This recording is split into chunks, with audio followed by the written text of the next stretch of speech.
Health promotion specialist notes the dangers of Indian COVID-19 variant.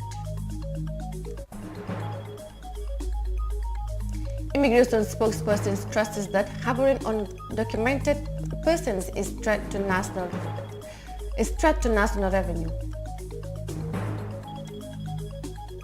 UDP's Ibrahim Adiba accused chiefs and Alkaluri in Nyumi of facilitating registration of foreigners. This and more coming on Gambia 24.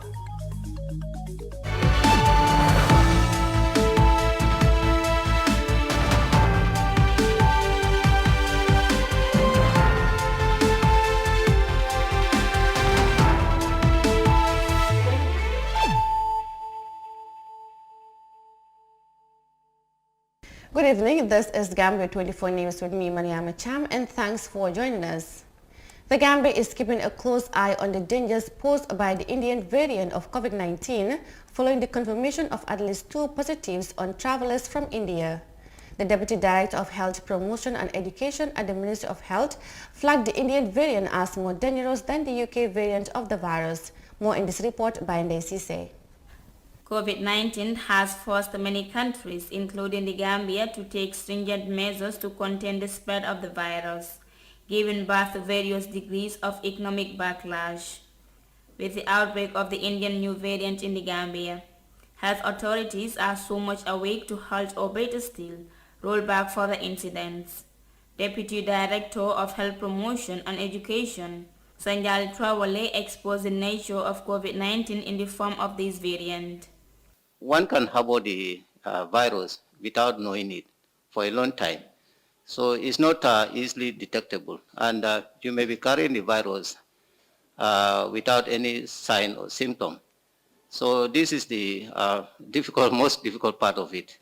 It's unlike the other one. When we are infected, you can quickly go into some problems, like by seeing the sign or symptom. But for this one, you can move with it. So that's why it's very, very dangerous. You can be infecting others.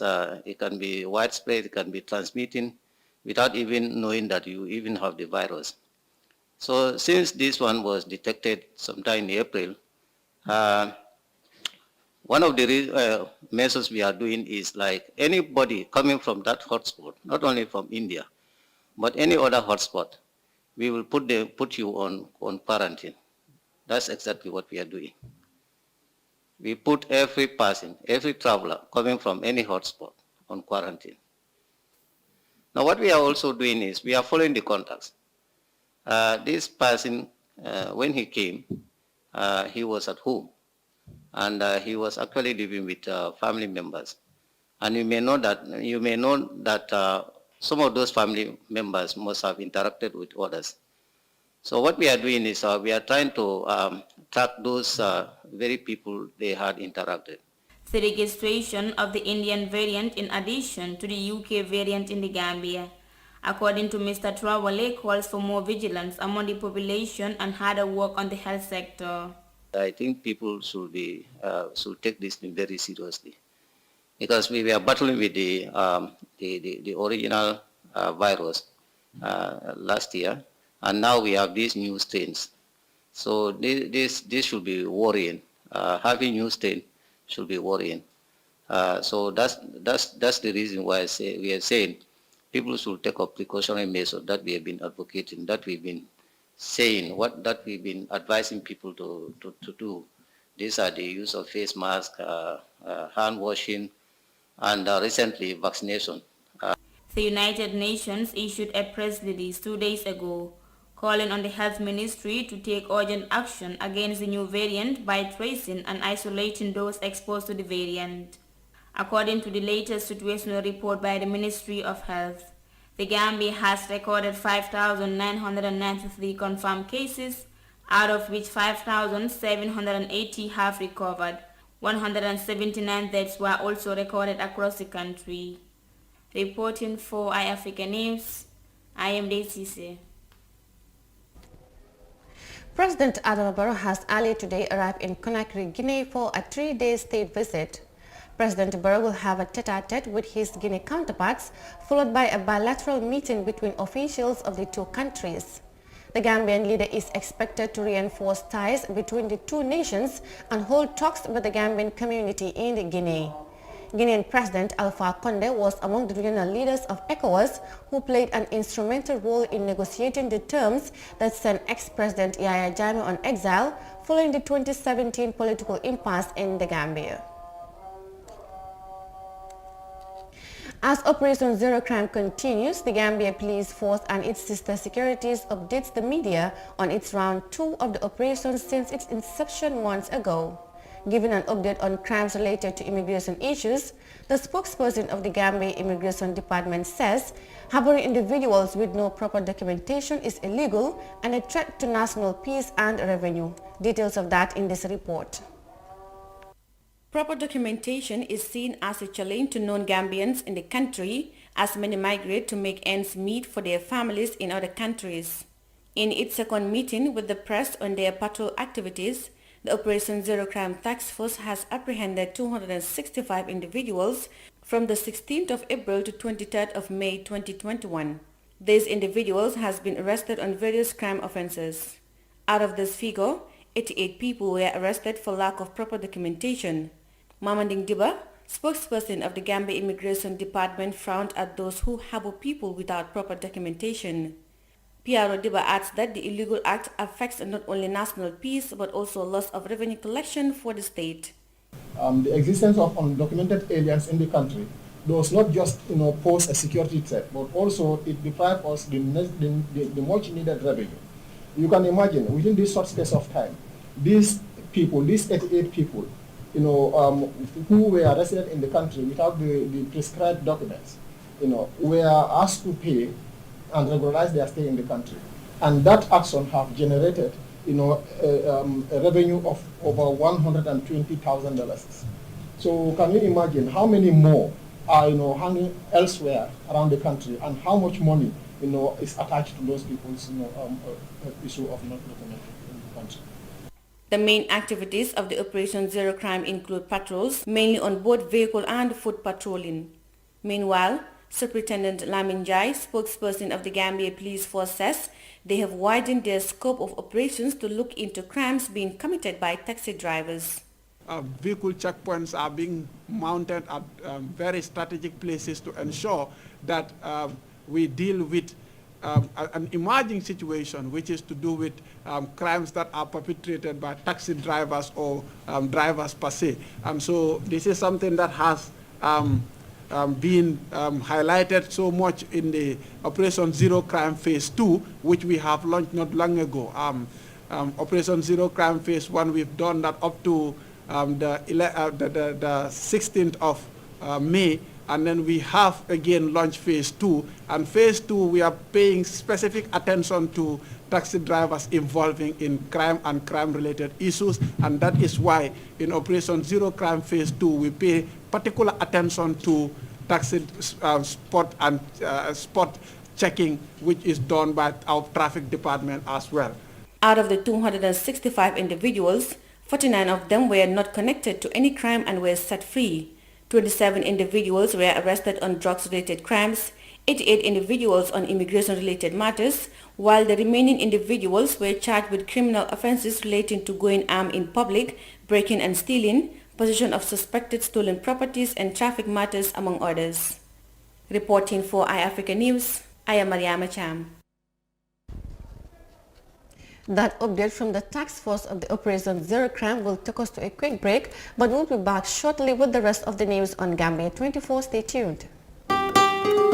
Following the announcement by the Independent Electoral Commission, the IEC, of the dates for the general voter registration scheduled from the 29th of May to 11th July 2021, the National Council for Civic Education, NCCE, reminds the public that voter registration is an integral part of the electoral process, as it is key to franchise as stated in Section 39 of the Constitution, and hence a civic right and a duty for all eligible Gambians. The NCCE therefore encourages every eligible citizen to fully participate in this crucial national exercise, as it is the basis for any credible and participatory election. The National Council for Civic Education informs the public that to register and acquire a voter's card in the upcoming general voter registration exercise, one has to prove your Gambian citizenship by producing one of the following documents as stated in Section 12 of the Elections Act: birth certificate, ID card, passport, or alcalo or district chief attestation. As the Gambia prepares for this very important national exercise, the National Council for Civic Education reminds the public to stay away from any altercation and refrain from the use of abusive language, provocative actions, intimidations, thugs and physical confrontation at all times, as these contravene the laws of the Gambia.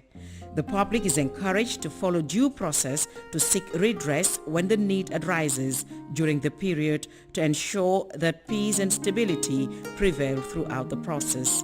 Voters card is your key to franchise. Register to vote and vote wisely. This message is brought to you by the National Council for Civic Education, NCCE, with support from the United Nations Development Programme.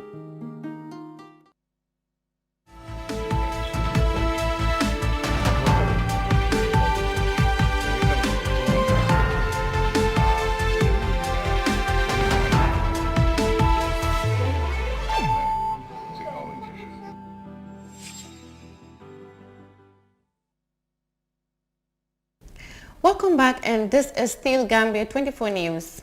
Now, the Public Utilities and Regulatory Authority has on Thursday officially opened the 4th edition of the Bantaba-style forum set to be held in major villages in the rural areas.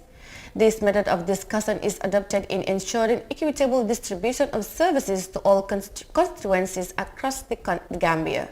Details of that in this report.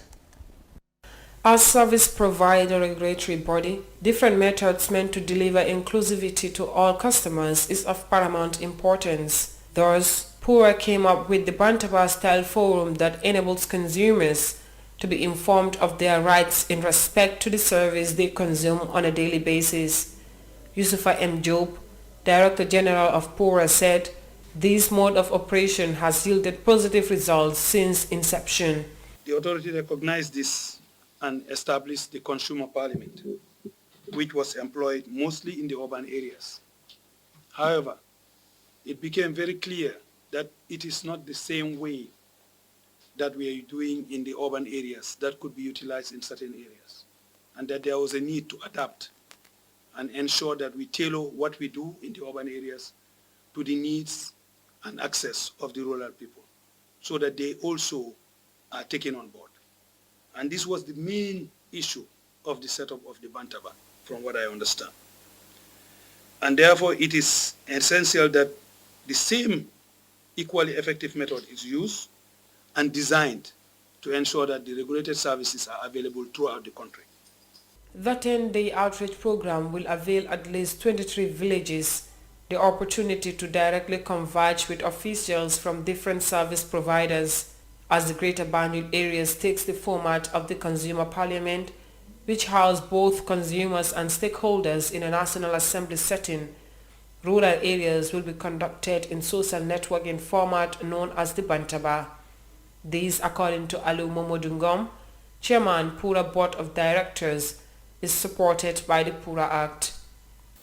The Pura Act requires the authority to ensure that services are provided throughout the country, irrespective of geographic location, and that the interests of all users of the regulated services are protected with respect to price, quality, and variety of services, amongst other considerations. PURA since inception has been manning the position to regulate the sector of telecom, the internet, water, electricity, and of recent petroleum. This rare occasion is expected to enable consumers to get face-to-face with their service providers in resolving their ongoing problems. For African News, Sohna Tungara. Ibrahim Dibo of the United Democratic Party has accused chiefs and El Kalulu in Niamey of helping non-Gambians acquire voters' registration cards. He mentioned places like Bara, Esau, Kerjarga, Misiranding and Jokadu. But our Gay, the councillor for Kirjarga Ward, says the allegations are false as he is yet to receive any information regarding registration of non-citizens in her ward. Details in this report. Ibrahim Adiba said chiefs and Alcalo escort non-Gambians to the registration centers in Yomi to help them obtain voters' cards. According to him, UDP has agents at various registration centers and are monitoring the process. Diba revealed that their agents sometimes confront the chiefs and alcalos and record details of suspected non-Gambians. The IEC, he continued, initially stopped them but were later allowed to carry out their activities. He also accused the local authorities of attempting to register minors, saying his team will continue to monitor the centers and those suspected non-Gambians will be sued to the revised courts. Palmer Khan, Director of Communications and Training at IEC, denied the knowledge of non-Gambians being registered but confirmed the accusation made by Ibrahim Adiba.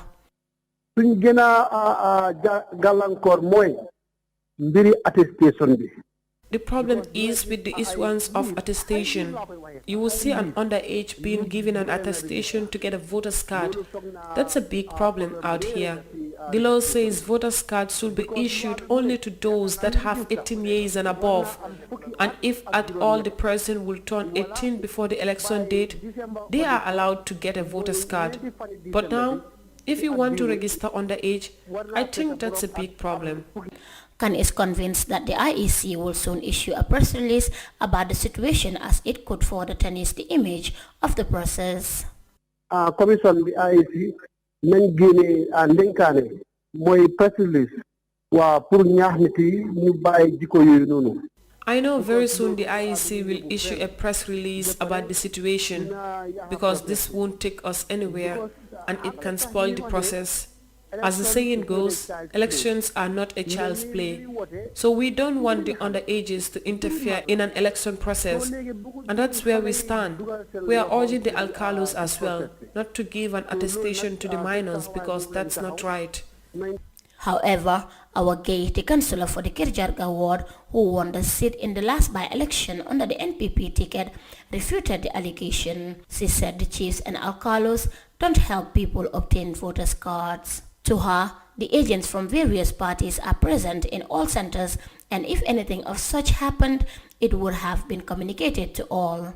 She said all of them are close acquaintances, therefore such cannot happen without their notice. She said it surprised her when she heard Kirjarga mentioned among the places, saying the chief of Kirjarga isn't around as he has traveled. Section 39 of the 1997 Constitution gives voting rights to only Gambian citizens that are 18 years and above to register and vote in elections, while Section 41 outlines registration of voters for election, duties of officers responsible for registration and equal access to public facilities, and the media by candidates.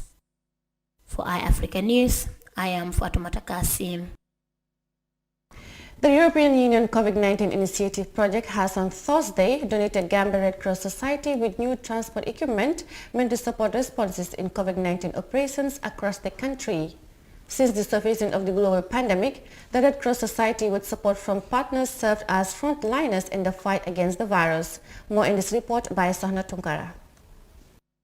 The donated equipment includes 2 new ambulances, 2 pickups, 8 motorcycles and 60 bicycles. This move by the EU is geared towards complementing the existing vibration of the Gambia Red Cross Society in the fight against the COVID-19 pandemic.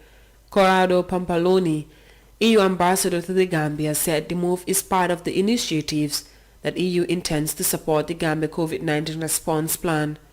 Today we are happy to see the arrival of 2 fully equipped ambulances which will have a paramount role in the continuous fight against COVID-19, but also for the upgrade of medical services in the country after the crisis. Indeed, the arrival of 2 pickup cars and 8 motorbikes will ensure that people, even in smaller communities across the country, can benefit from this EU project. This will also build up long-term capacity of the Gambian Red Cross Society beyond this COVID-19 period, to continue the important work volunteers are conducting daily. The Red Cross Society is one of the key voluntary organizations that is rendering unwavering support to the Health Ministry in terms of easy access to mobility in the fight against the virus. As a result, its Secretary General Alassane Senghor said these new machines will go a long way in doubling their efforts towards humanitarian services.